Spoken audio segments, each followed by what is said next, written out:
ناظرین، تبلیغی جماعت کے بعض ساتھیوں کو یہ کہتے ہوئے سنا جاتا ہے کہ جس بستی میں گشت کر کے نماز ادا کی جاتی ہے تو وہاں کی قبرستان کے مردوں سے آداب قبر ہٹا لیا جاتا ہے، تو کیا یہ بات صحیح ہے؟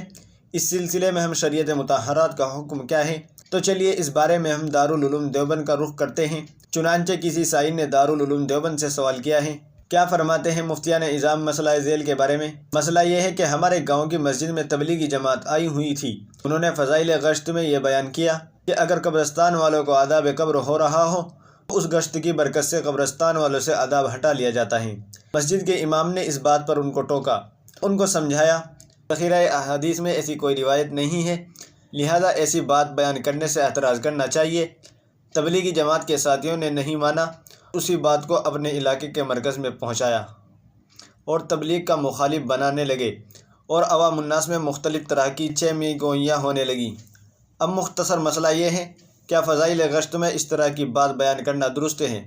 قرآن و حدیث میں اس طرح کی بات کا کوئی ثبوت ملتا ہے؟ ہماری صحیح رہنمائی فرمائیے، آپ کی عین نوازش ہوگی۔ چلیے اس بارے میں ہم دارالعلوم کا فتویٰ دیکھ لیتے ہیں۔ بسم اللہ الرحمن الرحیم۔ یہ ایک بے اصل بات ہے، بیانات میں مستند باتیں بیان کرنی چاہیے۔